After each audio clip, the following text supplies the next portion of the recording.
Bem, o William hoje continua, né? No livro 2º, capítulo 6, sobre a vida espírita. Boa noite aí, pessoal. Boa noite.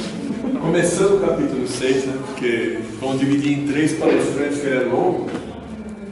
Então, vamos lá, tá frio, né? Um pouquinho. Caramba. Chazinha da Dona Antônia quentinha também. Aí vem. Só de umas 3 garrafas, só eu. Então, pessoal, é o seguinte. Para quem não sabe, eu trabalho com informática, né? Eu vou no cliente, dou aula para o cliente, eu na empresa ou na casa dele, né? E outro dia um cliente me procurou, um cliente novo, me falou o endereço dele, me passou para eu ir lá, eu não tinha a menor ideia de como chegar. Eu não sabia nem que zona de São Paulo ficava aqui. E aí complica, né? Aí o que eu fiz? Recorri ao São Google, não é isso? Fui lá, digitei o endereço da pessoa direitinho, achei onde é que era, e a partir dali eu tive todas as informações. Sabia como chegar, que transporte pegar, quais eram as avenidas mais próximas, os horários, não é isso? Até a casa do sujeito eu vi.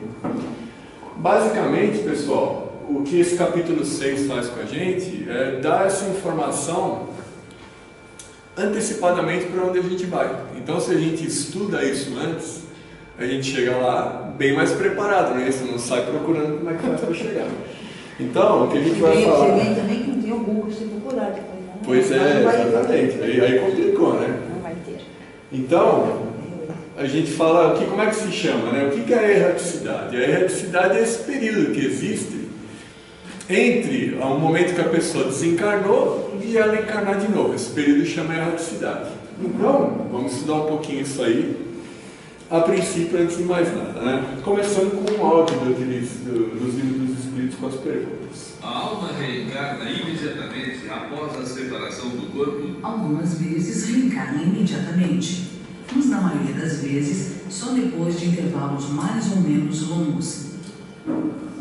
Então, esse período, ele é variável, né? A gente sabe que ele é variável.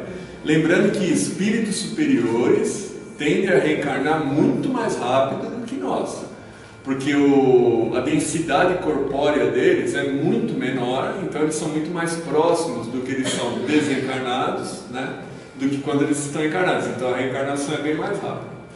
Mas vamos ver como é que a gente lida um pouquinho com isso, né? Porque ele falou aqui em intervalos mais ou menos longos, né? E o que se torna a alma no intervalo das reencarnações? Então vamos ver aqui, pessoal. Espírito errante que aspira ao seu novo destino. Eu confesso que eu achava que espírito errante era um espírito perdido, né? Eu tinha essa ideia de que errante era perdido, que saía andando por aí. Mas nem sempre é assim. Errante é todo aquele que está na erraticidade, que está aguardando a chance de uma nova encarnação. Então é o seguinte, basicamente, o que se torna a alma no intervalo das reencarnações? É o espírito que está esperando para encarnar de novo, não é isso? Agora, é o seguinte, o que a gente faz nesse período que a gente está esperando lá, depende muito de cada um, né? Porque eu posso aproveitar esse período na erraticidade para estudar, posso aproveitar esse período na erraticidade para trabalhar, ou posso aproveitar para ficar importunando quem está encarnado aqui ainda, não é? De repente pegando um vizinho chato, né, mano? Põe tudo na... Eu sempre pego no pé dela. Mas a gente tem que aproveitar a chance do trabalho, que está na erraticidade, para fazer alguma coisa de útil, né? Então, continuando aí, pessoal, ó. E qual a duração do intervalo entre uma encarnação e outra? Aí que tá, né? Esse intervalo é variável, mas num limite inacreditável. Ele pode durar de algumas horas a milhares de séculos. Milhares de séculos. Não é de dias nem de anos, é de séculos. Então, é uma infinidade de tempo, né? Que o espírito pode estar ali. Agora, o que vai fazer variar esse tempo? Geralmente é o livre-arbítrio e o que a pessoa fez na encarnação presente dela, né? Isso vai ter uma influência muito grande de como ela vai ter a próxima encarnação dela, em que período que ela vai precisar reencarnar ali. Agora, Esse período é o seguinte, pessoal, esse período é longo, ele pode ser muito longo, como milhares de séculos, mas ele não é perpétuo. Em algum momento, Deus vai oferecer a oportunidade para aquele espírito de reencarnar, porque é reencarnando que a gente tem a oportunidade de evoluir, não é isso? Mas o que depende disso? Depende da tua vida, a última vida, o que você fez, o teu trabalho na espiritualidade.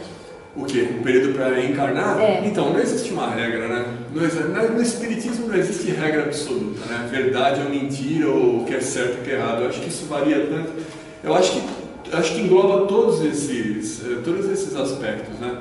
Desde o que você fez na tua última vida, nas vidas passadas, no período que você está fazendo na espiritualidade, você está sendo útil lá ou não. Acho que tudo isso engloba, né, Banda? Tudo isso é variável. Nós evoluímos nos dois mundos, no material e no espiritual. A vida material é muito importante para espíritos como o nosso, que precisa evoluir, que a gente tem a experiência na matéria, né?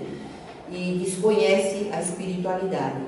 Mas no mundo espiritual, a gente tem muitas maneiras de evoluir também, porque você vai estudar, vai se organizar para vir para uma missão, você tem um plano, um objetivo de conduzir determinado grupo para uma tarefa, de ser monitor de alguma coisa. Então, esse preparo, ele é sempre feito na espiritualidade. Então, a gente nunca para de evoluir. Só que para os espíritos mais atrasados, que infelizmente nós ainda somos, né? A vida material é muito importante. E você pode dar sequência numa profissão que você tinha? Claro. Muito provavelmente você vai fazer isso, né? Porque já vem com documento, com experiência. Lógico. Dar sequência naquilo e terminar, você vai estudar talvez. do outro lado, vai aprimorar o seu conhecimento e vai voltar com mais capacidade. Por que o nosso mundo está evoluindo? Por causa disso. Porque a ciência estuda, avança e continua estudando lá e se preparando para trazer aqui os conhecimentos de lá. Você pega um Mozart, por exemplo, certamente ele foi um músico, sabe lá Deus quantas encarnações ali. Tanto que ele com 5 anos compunha já sinfonias. Então, eu acho que é uma sequência, né? Mas vai do merecimento também, né? Você tem que ter merecimento, porque tudo é colocado à prova. Então, se de repente for útil aqui. E que espírito se encaixa nesse algumas horas? Então, eu acho que é a reencarnação compulsória, né, mano? Acho que aí se encaixam as reencarnações compulsórias. Quando imediatamente, porque assim, se ele chama a atenção pelos milhares de séculos, também chama a atenção por algumas horas a pessoa está reencarnando. Mas é o que a gente falou, cada caso é um caso, a gente não tem como ter uma regra, né? Pode ser compulsório, Um manualzinho. pode ser também, entre aspas, né, missionária. Muitas pessoas engravidam e têm um aborto, né? E logo imediatamente a pessoa engravida novamente, aquele mesmo espírito está voltando, porque era necessária aquela experiência para aqueles pais, para saberem valorizar, né, a maternidade e a paternidade, e aquele espírito talvez esteja resgatando um abuso de passado, que ele devia viver mais um tempinho e não viveu. Então esses processos todos acontecem ajustados entre as necessidades de cada um nos grupos familiares, como a gente tem falado aqui, nós somos grupos, né? Porque o próprio André Luiz, né? Quanto tempo ele ficou vagando? Ficou 8 anos no umbral. Então, mas eu acho que a evolução maior dele, embora ele tenha sido médico e tudo mais, foi no plano espiritual. Sim, claro, porque ali é que ele acordou para a vida ele aprendeu, espiritual, né? Ali é que ele se deu conta das besteiras que fez em vida e tudo mais. Mas eu acho que isso acontece com todos nós, né? Porque a gente quando a gente desencarna e tem essa ajuda, já está assistindo, a gente tem acesso a pelo menos a última encarnação, se não muitas, pelo menos a última. Então a gente ali vê as besteiras que fez, né? E ali a gente pode se arrepender e praticar para melhorar. Tem a questão da maturação espiritual. A gente sabe que uma fruta ela tem um ponto certo de amadurecimento. Nós espíritos, nós vamos vivendo, fazendo a nossa existência, aprendendo coisas. De repente, você já tem uma bagagem de evolução suficiente para você dar um passo grande adiante. Então você tem um despertar de consciência como ele teve do outro lado. A gente às vezes tem esse despertar de consciência aqui e nasce de novo sem ter cumprido. Quem já não passou por uma experiência dessa? Uma grande transformação interior em função de algum acontecimento, ou uma doença, ou um problema assim, moral muito sério, né? Ou a pessoa viu a morte de perto. Então ela vê o mundo com outros olhos, ela evolui sem ter que reencarnar, morrer e nascer de novo. Ela se torna uma outra pessoa na mesma vida. A gente sabe que isso acontece, né? E todos nós temos essa capacidade Claro. de evoluir aqui, né? E ele Aliás, vai- esse é o papel, né? E ele começou a varrer no chão lá, né? Voltou tudo. Pois é, por quê? Por causa da humildade, né? Porque enquanto vida, enquanto médico numa outra encarnação, ele tinha aquela empáfia, aquela coisa. Então, foi necessário a humildade lá para começar do zero de novo. Né? Começar novamente. E quem determina, pessoal, olha aqui, ó. Quem determina a duração desse intervalo? O livre-arbítrio. Exatamente. Não é Deus que vai lá e fala, não, esse aqui é o livre-arbítrio de cada um, né? Então, isso é muito importante. Então, olha o que diz no livro, né? Consequência do livre-arbítrio. Mas também pode ser um pedido de expiação. Esse desenho aqui que está ruimzinho, mas ele é muito... Eu acho ele muito significativo. Porque o que ele faz, olha, o que ele planta, ele colhe, não é isso? Então, é bem isso mesmo. O que determina o que a gente... as nossas ações. A gente... aquele negócio, né? Como é que é mesmo? A semeadura é livre. A colheita é obrigatória. É bem isso mesmo. E olha só, pessoal. Então, mas falando antes disso, né? Também pode ser um pedido de expiação. Porque assim, eu posso estar na erraticidade e estou estudando lá e estou vendo que a coisa está funcionando. Eu posso pedir, se eu tiver merecimento, uma intercessão para continuar lá por mais um tempo estudando, né? Porque ali é uma possibilidade de evolução que a gente de repente não teria aqui. Então, Avisando da E mesma às maneira. vezes você está lá junto com os seus maiores afetos e você precisa voltar para ajudar alguém que está aqui ainda a crescer. E aí é um tipo de uma missão, né? Que você renuncia porque a gente quer ficar perto daqueles que a gente ama, né? E muitas encarnações são nessas condições, para vir estender a mão para algum daquele grupo que está aí e se desviou do caminho. Tudo tem um porquê. e o processo de expiação que a gente está vendo aí, de repente cai naquela lá das compulsórias, né? Às vezes a pessoa tem a necessidade de reencarnar imediatamente por algum motivo que a gente não está aqui para julgar. Mas o que importa é nós sabemos que isso depende da gente, basicamente do nosso livre-arbítrio, das nossas ações, que pode ser de curtíssima duração, uma infinidade de tempo ali. Continuando aqui então, pessoal, olha só. Erraticidade é sinônimo de inferioridade? Não. Então, não é, né? Como eu falei no começo, eu até tinha uma ideia de que quem estava errante era um perdido, mas não é um sinônimo de inferioridade, não. Então, olha só. E por que não? Porque existem espíritos em todos os graus de evolução na erraticidade, né? Porque assim, não é só a gente que desencarna e volta a encarnar. De repente, um espírito que está no mundo superior também desencarnou, e embora seja menor o prazo, ele também está na erraticidade e tem que encarnar de novo. Então, nunca é um sinônimo de inferioridade, né? Que é uma questão que eles colocam no livro dos Espíritos. Então, e olha lá, todos os espíritos que não estão encarnados são errantes?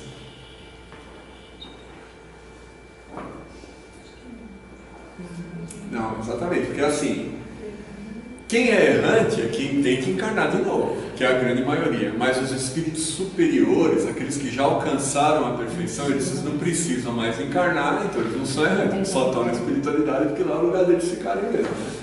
Então esses aí não precisam dessa prova da encarnação, da reencarnação, né? E aí o que a gente estava falando, olha só, pessoal. Os espíritos errantes podem se instruir? Com certeza. Então, isso aqui é bem legal. Quando eu estudei isso aqui eu achei interessante. Olha lá. Sim, sou eu de novo quando era pequeno. Sim, através do estudo do passado, do seu passado e do aprendizado com espíritos mais elevados, né? Então assim, é o que eu tinha falado. A pessoa desencarna, tem acesso a uma vida anterior dele, vai ver as besteiras que cometeu e vai aprender com os próprios erros pelo próprio arrependimento na maioria das vezes. Mas eles também são intuídos e orientados por espíritos mais elevados. Ninguém está desamparado, né? O Pai nunca desampara ninguém, não é isso? Vamos lá. os espíritos da erraticidade conservam alguma das paixões humanas? Então, Acho que ele ainda está meio que dividido, meio... eu vou passar um desenho aqui e aí a gente faz um comentário a respeito, tá bom? Entre lá e cá.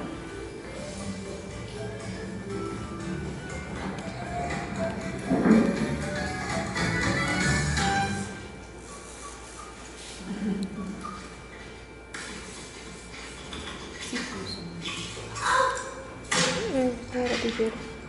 Jeca.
Então, o Scratch aí é da Era do Gelo, né? Esse daí é meu personagem preferido de todos os tempos. Porque assim, a gente aprende muito com ele. Porque olha só, vamos fazer uma pequena análise desse desenho aí, pessoal. Qual que é a maior preocupação que o Scratch tem? Então, exatamente, é a noz dele, não é? Ele fica o tempo todo preocupado com aquela noz, tentando mantê-la com ele o tempo todo, tentando achar um lugar para esconder, não é? Vocês assistiram já os outros desenhos da Era do Gelo? Não, já. Então, quem assistiu sabe que ele aparece em todas as coisas, né? E vocês repararam que ele nunca come a noz? Ele se preocupa tanto em guardar, em tê-la com ele, que ele não come ela, que é o principal. Mas, então, a gente aprende muito com o Scratch. Outra coisa, se a gente reparar, né, no que acontece com ele, ele parece ser um bichinho feliz, não? Não, né? Porque ele está sempre preocupado, sempre sobressaltado. E olha só, porque ele está sempre preocupado, sempre sobressaltado com aquela noz, a vida faz com que ele perca ela o tempo todo. Afasta a noz dele o tempo todo. Por mais que ele se preocupe em guardar, ele nunca está com ela. Ele está sempre se ferrando, não é isso que acontece? Então, por que isso acontece com ele? O que ele precisa exercitar? Paciência. Não, paciência também. Mas o que ele precisa exercitar para poder ser feliz aí nesse caso, né? Desapego. Desapego. Olha o apego que fez com ele. Né? Ele nunca é feliz, ele nunca come a noz, que é o que ele deveria fazer. Essa preocupação dele o tempo todo faz com que ele fique apegado e não só não se sinta feliz, como ele só tem problema. E isso é o que acontece com a vida da gente quando a gente tem um apego, não é? É exatamente a mesma coisa. Então, retornando à pergunta que tinha sido feita, se o homem conserva alguma das suas paixões materiais, sim, e muito, né? O que significa isso? Quanto mais evoluída a pessoa for, mais desapegada do materialismo ela é, não é? E menos ela vai sofrer na espiritualidade quando ela desencarnar, porque ela não vai ficar pensando aqui no carro, na casa, na namorada que deixou, se a mulher casou com outro já, e agora? Então assim, é o desapego das coisas e das pessoas. A gente tem que se livrar das paixões humanas. E o Screte eu acho sensacional, porque é um exemplo muito claro disso. Para falar a verdade, eu nem tinha pensado nesse aspecto, mas aí pensando para fazer a palestra, eu reassistindo, eu falei, putz, é isso aí, tem tudo a ver, né? Então, é o desapego. A palavra da ordem é o desapego, pessoal. E se o espírito estuda na erraticidade, ele pode progredir no estado errante? Então, é assim. Olha que interessante isso aqui também. Pode melhorar muito, mas é na existência corporal que coloca à prova tudo que aprendeu. Porque assim, vamos fazer uma analogia com uma estudante, uma criança que vai para a escola, não é? O que acontece? Ela estuda para as provas, não é isso? Então a gente é o estudante quando está na erraticidade. A gente estuda para a prova. Só que aí ela tem que fazer o quê? Ela tem que ir para a escola e provar que ela aprendeu o que ela estudou. Teoria é uma coisa, prática é outra. Exatamente. Então a gente pode melhorar muito, mas é na existência terrena que a gente é colocado à prova. É aqui que a gente tem que mostrar que a gente evoluiu, não é? E como a gente vem com esse esquecimento, né, Wanda? Então, por isso mesmo que é prova. Porque se a gente lembrasse de tudo que a gente aprendeu lá, não teria prova nenhuma. A gente estaria colando o negócio e não evoluir. Então, eu achei isso legal. A gente pode melhorar muito, mas é aqui que a gente vai ser provado. Isso levando em consideração o nosso nível evolutivo, né? Da nossa faixa de evolução aqui. Legal. E a hora que a gente vai mais aprende, faz 1000 planos, chega aqui, esquece de tudo. Faz um monte de besteira e quando volta faz mais. Sabe o que eu acho? Eu vou falar por mim, hein? Por mim. Mas eu acho que quando eu desencarnei e estava na espiritualidade, de repente os caras passam assim um livrinho. Não, você vai, né? Só que essa encarnação vou fazer isso. 10 páginas que você vai fazer, né? Aí você assina lá. Aí você vem pra cá, joga fora o negócio, volta pra lá com o rabo no meio das pernas, né? Olha, desses 1000 que eu falei que ia fazer, fiz 2. Tá bom, vamos fazer o resto de novo. Não é? Eu acho que deve ser mais ou menos isso. Porque a gente aqui, na verdade, esse julgamento é feito por nós mesmos, né? Não tem um Deus julgador e punitivo lá que vai falar, não, você... Não rola, é a gente mesmo, né? É a consciência. É a consciência. Olha lá, pessoal. Os espíritos errantes são felizes ou infelizes? Então, novamente, depende de cada caso, né? Porque assim, o que vai determinar se ele vai ser mais feliz? Oi? Você é o que está chorando ou que está sorrindo? Sou eu os dois, eu fiz uma montagem. São 2 fotos minhas. Então, olha só. 2 fases. 2 fases, olha lá. Um careca e um com cabelo. De acordo com seus méritos, depende principalmente do quanto está livre do apego material. Então é assim, ele vai ser feliz se ele não conservou paixões humanas. Se eu estou lá e não estou pensando no que está aqui, eu estou feliz lá. Estou livre para fazer outras coisas, para aprender, para estudar. Mas se eu desencarnei lá e estou imediatamente no pé da minha esposa lá que está em casa, pensando em casar de novo, aí eu não vou ser feliz, nem ela vai ser feliz, nem ninguém vai Mas ser acho que feliz. tem um período para essa adaptação também. Ah, claro, claro que sim. Não, e tem um período que você também não pode ver nada, não saber o que o outro está vivendo. Porque o teu tempo passou. Então você vai numa outra situação de vida. Esse desapego, a gente tem que desapegar das paixões, desapegar do próprio corpo físico, que a gente morre, ele fica aí como uma roupa que você troca. E quando você muda de plano, você tem que se ligar com o lugar onde você está. Se a gente muda de casa, você leva embora aquilo que você precisa, o que ficou na outra, você não vai ficar sofrendo por causa daquilo, né?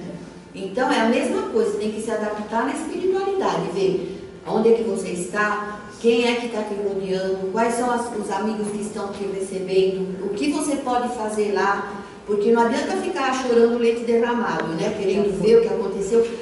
Acabou, é página virada. A gente tem que desapegar e se apegar nos novos projetos. Porque a evolução impulsiona todo mundo para frente. Ficar parado, brilhosa, que desde o princípio de tudo tem uma força inteligente que impulsiona para frente e para o progresso. Então, quando você estaciona, você perde tempo e depois a tua consciência mesmo vai se cobrar que você poderia ter aproveitado melhor o seu tempo.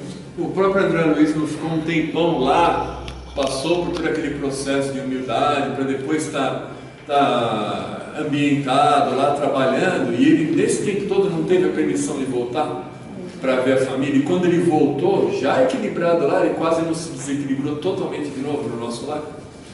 Então, é uma prova difícil, né? Porque a gente tem esse apego, essa paixão ainda, né? Então, tem que desapegar. A questão é a seguinte, pessoal, morreu, esquece tudo e vai tranquilo. Deixa tudo para aqui. Olha aí, pessoal. Vamos falar um pouco dos mundos transitórios, tá? O que é o mundo transitório? É uma estação temporária, é um planeta que está lá temporário, para receber espíritos que estão na erraticidade. Ele tem umas características especiais aí. Então, vamos ver. Existem, como já foi dito, mundos que servem de estações ou ponto de repouso aos espíritos errantes? Sim, há mundos particularmente destinados aos seres errantes. Mundos nos quais eles podem habitar temporariamente. Espécies de acampamentos ao ar livre, de lugares em que possam repousar de uma erraticidade demasiado longa, estado este sempre um tanto penoso. São, entre outros mundos, posições intermediárias, graduadas de acordo com a natureza dos espíritos, que podem alcançá-los e onde eles gozam de maior ou menor bem-estar. Então, transitório e temporário. Vamos entender um pouquinho as características desses mundos aí. Posição temporária. O mundo que é transitório, ele não fica transitório eternamente. Ele é temporário nesse aspecto, né? E os espíritos que estão naquele mundo, naquele momento, ele não está preso àquele mundo. Ele tem o livre-arbítrio de sair de lá se ele quiser. Ele não é um escravo daquele mundo. Ele é uma estação de trabalho, uma estação de estudo. Outra característica. Não habitam seres corporais. Não tem gente lá, não tem gente não. Não tem encarnado vivendo lá. Gente está falando da nós aqui, né? Não tem encarnado vivendo lá, seja qual for o grau de evolução. Ele é só para esses espíritos que estão na erraticidade. São locais de estudo para a preparação dos espíritos, né? E a Terra, na sua formação, também foi um mundo transitório. Quando a Terra foi criada, ela era um mundo transitório também. Então a gente vê que a coisa é simplesmente um período de passagem ali que a pessoa vai poder usufruir, né? Oi? Eu acho que ficou. Tem gente que vem aqui só passear, né? Então, tem gente que ainda acha que aqui é transitório, mas... Então, e olha só, vamos falar um pouco das percepções, sensações e sofrimento dos espíritos que estão na erraticidade. Ou seja, como eles se sentem na erraticidade. Então vamos ver aqui. Uma vez no mundo dos espíritos, a alma tem ainda as percepções que tinha na Terra? Sim, e outras que não possuía, porque seu corpo era como um véu que as obscurecia. A inteligência é um atributo do espírito, mas que se manifesta mais livremente quando não tem obstáculos a vencer. Então, olha que legal, pessoal. Quando a gente desencarna, apura todas as nossas percepções, porque a gente está aqui aprisionado no corpo, né? Então lembrar uma coisa, que o estado normal, o ideal, é a gente estar desencarnado, não a gente estar encarnado. Aqui que é a fase transitória, o verdadeiro, o linear é lá, né? Então a gente está aqui num tempinho. Quem está morto é que está vivo, quem está vivo é que está só temporário, não é isso? Então, olha lá, algumas perguntas sobre isso, né? Os espíritos compreendem o tempo como nós? Exatamente, porque olha só, espírito não está encarnado, espírito não existe dimensão de tempo para eles. Então, isso eu achei também bem legal. Para o espírito, um segundo é um século, e um século é um segundo. Ele não está preso nessa questão dimensional que nós estamos aqui. Então eles têm acesso a, por exemplo, claro, dependendo do seu merecimento, né, conseguir ver um século para trás, se assim for possível, se assim for oferecido a ele, só as próprias provas dos seus próprios erros. Tem espírito que consegue ver bem mais, tem espírito que consegue ver bem menos, e aí vai de cada um, mas eles não têm essa prisão que é o tempo para nós aqui, né? Essa coisa linear. Então, e ainda fica uma indagação, né?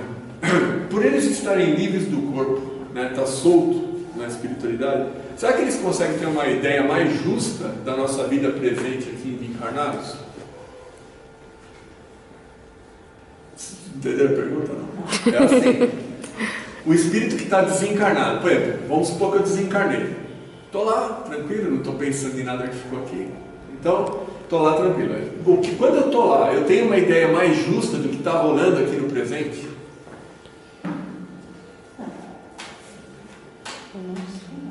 Então, na verdade, depende da evolução de cada um. Quanto mais o espírito for evoluído, mais ele consegue enxergar as coisas de uma amplitude maior. Com relação à vida aqui encarnada, né? A vida da Terra, dos amigos, dos familiares e tudo mais. Essa compreensão pode ser maior ou menor, dependendo do grau de evolução de cada um. Né? Aquele exemplo que você deu, né? Do marido que desencarna, a mulher casou de novo. Se ele está no processo evolutivo, que se ele tomar conhecimento daquele fato, ele vai se prejudicar, ele não tem acesso a esse conhecimento. A gente só passa por situações de conhecimento daquilo que nós temos condição de absorver na espiritualidade. Aqui não, né? Aqui às vezes a pessoa descobre uma coisa, vai atrás, mata, mas lá depende da evolução e do merecimento de cada um, porque você não pode regredir, né? Ninguém regride. Ninguém regride. Estaciona Então, no máximo. você pode estacionar, regredir não regride. Se você tiver acesso a alguma coisa que vai te prejudicar, então você não vai ter acesso àquilo, é uma barreira, você não vê. Mas ele não pode modificar nenhuma situação daqui. Não, de jeito nenhum. Eu acho que no máximo ele pode intuir, se for por bem de quem precisar, se ele tiver um merecimento, ele pode intuir aquela pessoa de repente fazer alguma coisa. Mas modificar não. Da pessoa é dela, cada um escolhe seu caminho, cada sim. um responde por aquilo que faz, que tem a liberdade de escolher o que quer fazer.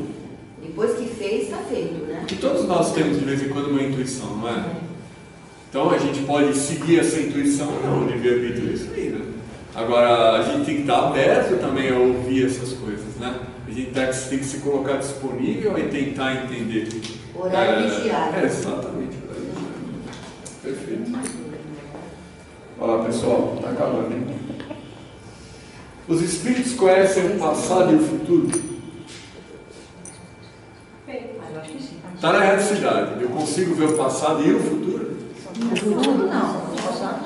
Então, olha aí. Olha aí, olha aí. De novo.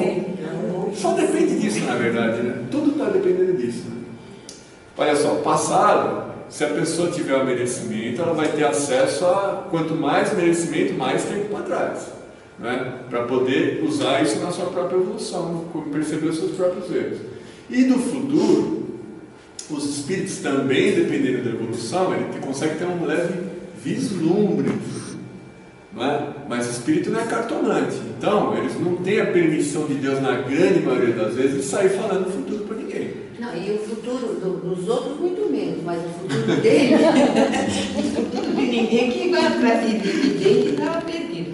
Mas o dele, ele pode projetar o que ele pretende fazer dentro das necessidades que ele tem na área da evolução. Ele pode pedir, né, um tipo de vida, uma atividade, uma experiência que vai beneficiá-lo naquilo que ele tem necessidade. Mas ele pode lembrar de mais de uma e de duas vidas para trás? Pode lembrar de muitas. Pode lembrar, desde que ele tenha merecimento por isso. Pode sim. E pode ver o futuro também para frente um pouquinho, tem um pequeno vislumbre, mas ele tem que ficar na dele, não pode sair e nas obsessões sair contando. Então, ele também não vai ver o futuro inteiro. Não, ele já não conseguiu reencarnar, ele vai programar o futuro dele, vai fazer aquele compromisso, né, de determinada tarefa, e aí que ele está com o objetivo preparado, que ele encarna. Mas vislumbrar o futuro todo assim, não, precisa ser muito iluminado. E o espírito na realidade, ele consegue ver Deus? Não, né? Só os espíritos superiores conseguem ver Deus. Só os superiores. Nós, que somos os espíritos inferiores, a gente só consegue sentir Deus. Mas ver a gente não consegue. Mas os espíritos superiores conseguem. E como um dia a gente vai ser espírito superior, porque a tendência é essa, a gente vai evoluir, né? Então um dia a gente não consegue ver nem o próprio Cristo, que é o nosso a gente não consegue ver um palmo na frente do nariz. Mas um dia a gente vai marcar um apontamento com Deus lá. Deus é o Pai, Deus é... Então, é o que eles falam, né? Só os espíritos superiores. Mas todos nós tendemos a isso. A gente vai evoluir até ficar perfeito. Mas foi você Pode demorar uns milhões de séculos. Você que contou, não foi que quando o Chico desencarnou, ele encontrou Jesus, não foi? Sim, não, Jesus veio encontrar. Jesus foi de encontro a ele. Que honra, né? Se a pessoa ser recebido por Jesus. Mas o Chico também conta, né, pessoal? Porque o Chico, fora de questão, não conta. Fora de questão. A gente é café com leite. Não dá pra ver. Mas o Chico é numa situação, a parte que ele era um missionário, totalmente outra história, né? Ele já era um espírito superior que veio aqui para ajudar no desenvolvimento. O Chico está em que mundo desses? Sei lá, certamente um mundo melhor. Ou não, de repente ele até optou, né, para vir de novo no mundo missionário. Olha, eu ouvi falar numa palestra aí, que eu ouço muita palestra, então, eu ouvi falar que há quem diga que o Emmanuel já está encarnado aqui. É mesmo? De novo. Mas eu não me lembro de ter ouvido falar do Chico, mas quem é que sabe? Certamente ele está trabalhando. Acho que a única certeza que a gente pode ter é que ele está trabalhando para quem precisa. Porque essa era bem a característica do Chico mesmo. Olha lá, pessoal, está acabando, hein? E eles também lá já. Espíritos precisam de luz para ver? Essa pergunta. Olha lá, mas de novo, né? Que a gente não se repete. Os espíritos não precisam de luz. Agora, para os espíritos que não há trevas, vêm por si mesmos. Aqueles que se encontram nas trevas por expiação.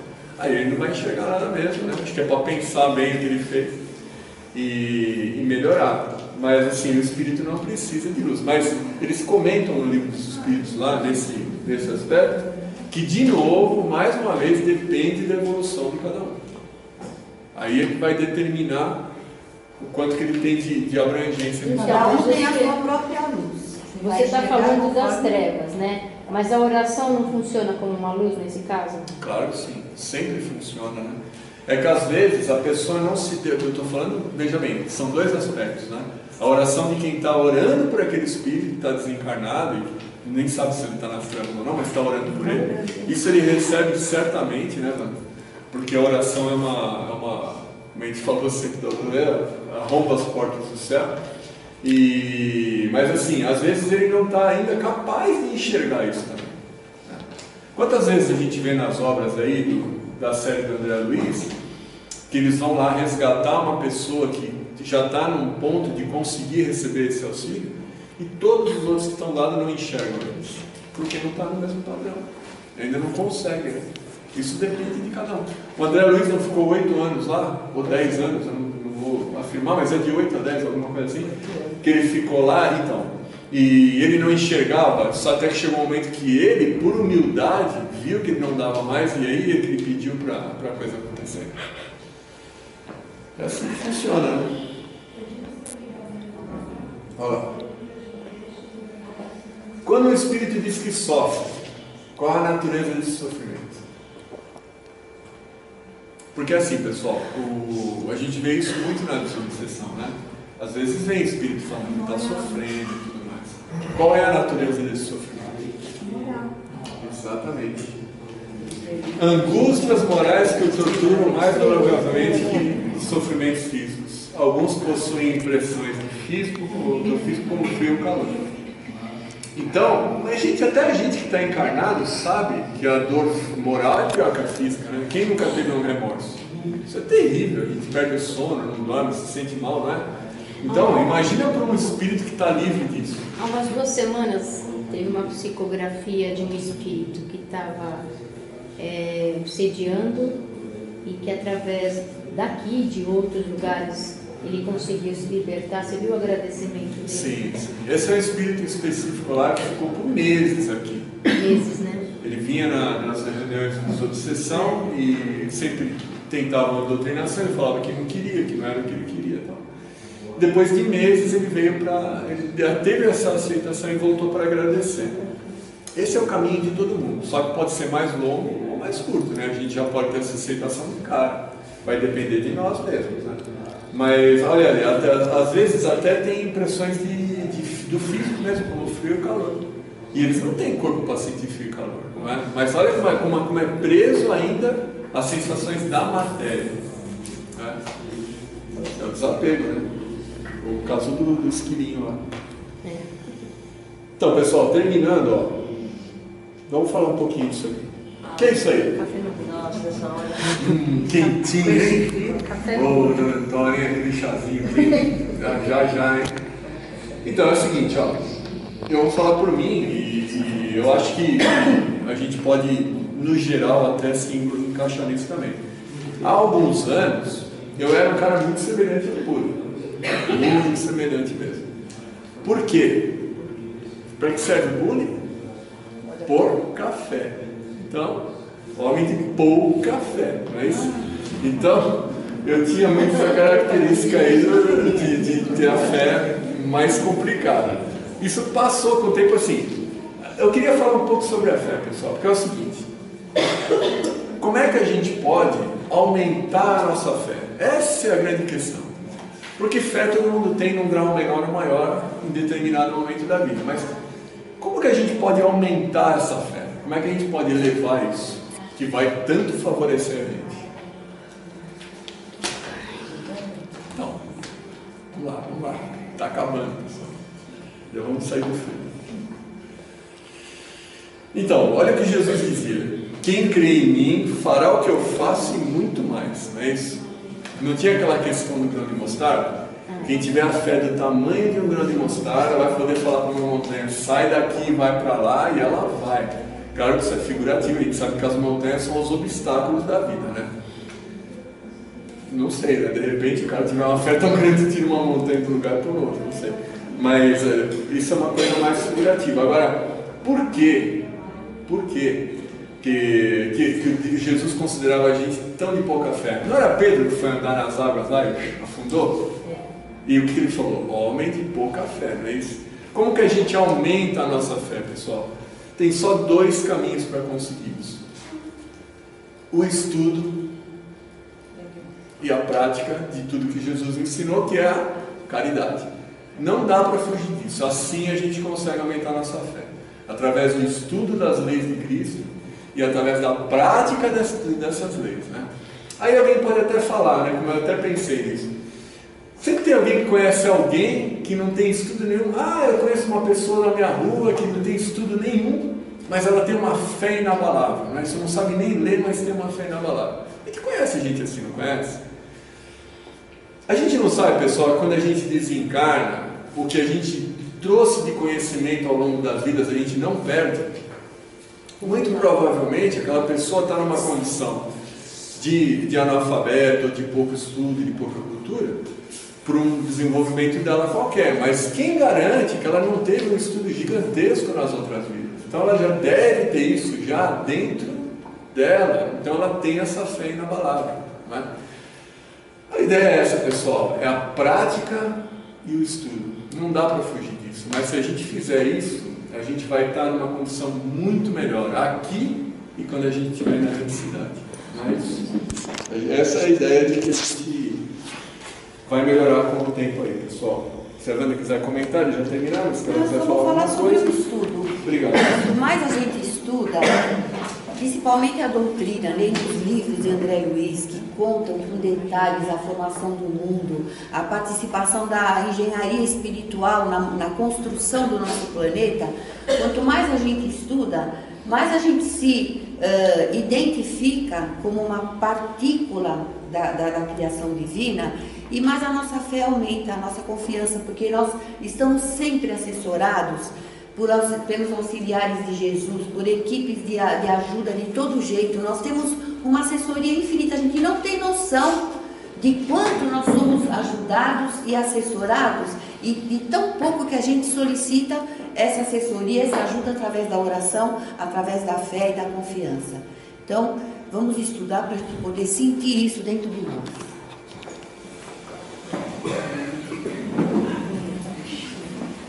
Agora, então, passando para o nosso instante